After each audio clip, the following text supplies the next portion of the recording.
En 1983, el futbolista brasileño Sócrates dijo: "Quiero morir un domingo con el Corinthians siendo campeón". Finalmente, el domingo 4 de diciembre de 2011, Sócrates murió a los 57 años, el mismo día que Corinthians fue campeón. La primera guerra civil de Costa de Marfil fue un conflicto armado que ocurrió entre septiembre de 2002 y marzo de 2007. El mayor causante de esta guerra fue la religión, ya que mientras el sur era cristiano, el norte era mayormente musulmán, siendo la mayoría de los gobernantes provenientes del sur, lo que llevó a que el 19 de septiembre de 2002 finalmente estallara la guerra tras un intento de golpe de estado. Todo esto mientras el presidente Laurent Gbagbo estaba en Italia. Para las eliminatorias rumbo al Mundial de Alemania 2006, Costa de Marfil tenía la posibilidad de clasificar a su primer Copa del Mundo, pero antes tenía que pasar por sobre otras potencias africanas, como Egipto y Camerún. Llegada la última fecha, Camerún era líder con 20 puntos, mientras que Costa de Marfil se ubicaba en la segunda posición con 19. El 8 de octubre de 2005, Costa de Marfil necesitaba ganar en su visita a Sudán, mientras que Camerún recibía de local a la selección de Egipto. Cuando ambos partidos llegaban al minuto 20, tanto cameruneses como marfileños ganaban 1-0, por lo que la tensión que se vivía en ambos países era muy latente. A los 80 minutos, Costa de Marfil ya ganaba 3-0 el partido, mientras que el partido en Camerún seguía igual, hasta que Egipto conseguía un tiro de esquina.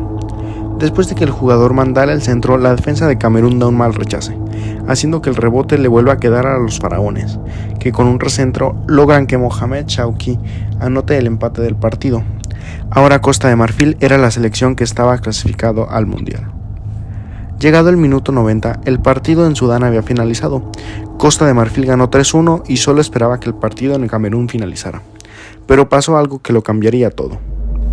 En el minuto 93, justo unos segundos antes de finalizar, el árbitro sancionó un penal a favor de Camerún, que podría clasificarlos y sacar a Costa de Marfil. Durante varios segundos hay una discusión por quién debería tirar el penalti. El propio Samuel Eto'o, a pesar de estar en el campo, no fue el encargado de tirarlo. El decidido fue Pierre Goumet. ¿Por qué no tiré el penalti? Lo iba a lanzar, pero vino Goumet y me dijo que tenía mucha confianza en meterlo, dijo Samuel Eto'o días después del incidente. Pierre Goumet se preparó, tomó carrera y disparó. El balón pegó en el palo derecho y salió. Camerún quedó eliminada. La decepción era máxima. Poco le importó a los aficionados la exitosa carrera que tuvo Goumet en equipos como el Inter, Roma o Español. Este penal marcó totalmente su carrera. Incluso después de este hecho, varios vándalos destruyeron su casa y el automóvil de Goumet, llegando a acorralar hasta su familia. Pero también está el otro lado de la moneda. Tras el fallo del penal, todo el país marfileño estalló en júbilo, tanto el norte musulmán como el sur cristiano. Era la primera alegría que le tocaba a la nación en años, lo que se trasladó a la propia selección, que contaba con jugadores de ambas etnias. Ivoiriens, du nord et du sud, du centre à l'ouest. Vous avez vu, on vous a prouvé aujourd'hui que toute la Côte d'Ivoire peut cohabiter, peut jouer ensemble pour un même objectif, se qualifier pour le mondial. Vous nous avez promis que cette fête allait rassembler le peuple. Aujourd'hui, on vous demande, s'il vous plaît, on se met à genoux.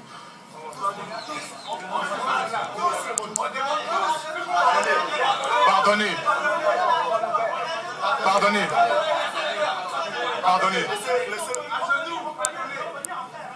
Le seul pays de l'Afrique qui a toutes ses richesses ne peut pas sombrer dans la guerre comme ça.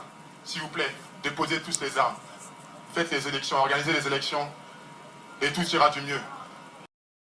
Este discurso y esta unión marcó un antes y un después en la guerra civil, ya que a partir de este momento se entablaron negociaciones entre ambos bandos, lo que llevó a que el 4 de marzo de 2007 oficialmente terminara la guerra.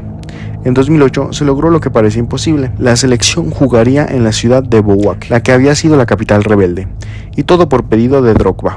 El partido lo ganó 5-0 Costa de Marfil sobre Madagascar. La reconciliación fue por el fútbol. 5 goles para borrar 5 años de guerra, dijo la prensa local.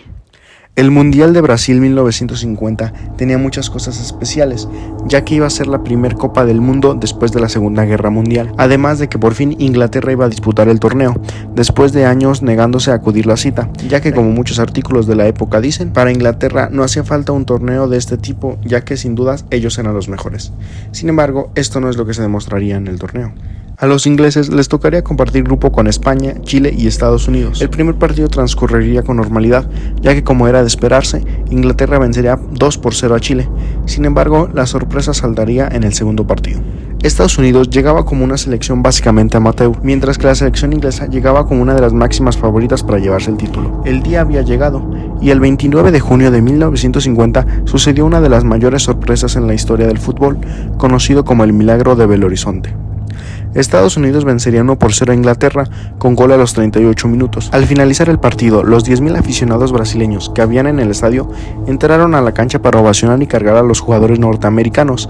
Este hecho inspiró múltiples libros e incluso una película estrenada en 2005. Después de este partido, Inglaterra finalmente quedaría eliminada tras perder su siguiente partido frente a España, mientras que Estados Unidos sería goleado por Chile. Joe Gaggins, anotador de este histórico gol, era un jugador nacido en Haití que logró jugar el Mundial con la selección de Estados Unidos debido a que manifestó su intención de naturalizarse, aunque finalmente nunca lo hizo, siendo este uno de los casos en los que un jugador fue parte de una selección en un Mundial sin poseer esa nacionalidad. Joe Gaggins se retiró del fútbol tan solo 4 años después, en 1954, dedicándose a partir de aquí a vivir de su imagen en diferentes campañas como Colgate y Palmolive. Finalmente, en 1964, François Duvalier se proclamó presidente vitalicio de Haití, por lo que la familia de Joe decide abandonar el país por miedo a las represalias que esto podría traer, debido a que eran opositores del presidente. Joe Gaggins decidió quedarse en el país, por lo que el 8 de julio de 1964, la policía paramilitar arrestó a Gaggins y lo envió a una prisión. El jugador fue considerado responsable de las acciones políticas de su familia, aunque él nunca haya estado involucrado. Se cree que el futbolista fue torturado en prisión y ejecutado 2 días después, el 10 de julio, aunque nunca encontraron su cuerpo. Sin embargo, esta no ha sido la única ocasión en la que el fútbol y la política se han visto entrelazadas. En 1930 se iba a disputar el primer mundial de la historia. Tras imponerse a otras candidaturas como la de Italia y España, Uruguay fue seleccionado como sede. Así, el 13 de julio de 1930 se jugó el primer partido de una Copa del Mundo. En aquel encuentro, Francia derrotó 4-1 a la selección mexicana. Sin embargo, esto no es lo más interesante. Años después, uno de los protagonistas de aquel momento sería recordado no por lo que hizo dentro de la cancha, sino por convertirse en el protagonista de una de las historias más oscuras del fútbol. El capitán de la selección francesa durante este mundial fue Alexandre Villaplane. Nacido en Argelia e hijo de padres franceses, Villaplane era considerado uno de los futbolistas más destacados de su generación. Su talento lo llevó a jugar en varios clubes importantes del fútbol francés, destacando sobre todo en el Nice. Su carrera parecía destinada a la gloria. Sin embargo, mientras todo esto pasaba, Europa comenzaba a sumergirse en una de las etapas más sangrientas de su historia. La tensión creció en todo el continente y finalmente la Segunda Guerra Mundial comenzaría en 1939, lo que llevó a que Alemania invadiera a Francia en 1940. Es en este momento cuando Villaplane tomó la decisión que terminaría por manchar su nombre para siempre. Villaplane decidió colaborar con los ocupantes alemanes. Con el paso de los años se integró en organizaciones colaboracionistas vinculadas a la Gestapo, participando en extorsiones, saqueos y robos contra la población judía. Pero lo peor estaba aún por llegar. El 11 de junio de 1944, cuando la guerra se acercaba a su final, Villaplane y los hombres bajo su mando participaron en una brutal matanza, en la que más de 50 personas fueron asesinadas. Finalmente, tras la liberación de Francia, las autoridades iniciaron una caza contra los colaboradores del régimen nazi, lo que llevó a que Villaplane fuera capturado. Tan solo 6 meses después de aquella matanza, el 26 de diciembre, Villaplane sería ejecutado. Cerrando con una de las historias más conocidas, Andrés Escobar fue un futbolista colombiano durante la década de los 90. En esta época Colombia se había logrado clasificar muy fácilmente para el Mundial de 1994, incluyendo en el proceso una goleada 5-0 frente a Argentina en Buenos Aires. Todo este momento de la selección colombiana le situaba como una de las grandes candidatas a ganar el Mundial, dicho por el mismo Pelé. Sin embargo, el buen momento de la selección no correspondía al momento que estaba atravesando el país en general. El país vivía la transición tras las elecciones presidenciales de este año, mientras que aunque Pablo Escobar había sido abatido en 1993, el narcotráfico seguía teniendo una gran presencia en el país. La violencia continuó, con fuertes impactos en regiones rurales y urbanas. Colombia en 1994 se encontraba atravesando una profunda crisis de seguridad, desconfianza política y violencia, lo que desafortunadamente se vería reflejado en el fútbol.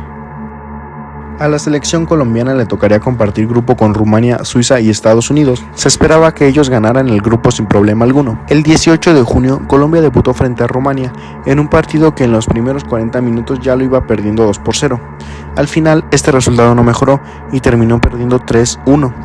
Colombia se llevaba la primera sorpresa negativa, sin embargo, se pensaba que se recuperaría, que solo fue un mal día de los colombianos, llegando así el partido frente a Estados Unidos con la ilusión de que todo mejoraría. Sin embargo, pasaría completamente lo contrario. Corría el minuto 35, el partido estaba 0-0. El extremo izquierdo estadounidense toma el balón y manda un centro. Andrés Escobar decide que barrerse es la mejor opción, sin embargo, el desvío del balón hace que este vaya contra su propia portería. Con el portero ya vencido, el balón entra en la portería y Estados Unidos se pone en ventaja. Al final, este autogol fue definitivo, ya que con la derrota Colombia quedaría eliminado de la Copa del Mundo, haciendo que su victoria frente a Suiza en la última jornada sea prácticamente inservible. Sin embargo, lo peor sucedería días después. Los jugadores fueron avisados que regresar al país bajo este clima tenso podría significar un riesgo para ellos. Sin embargo, Andrés Escobar no hizo caso y decidió volver a Colombia.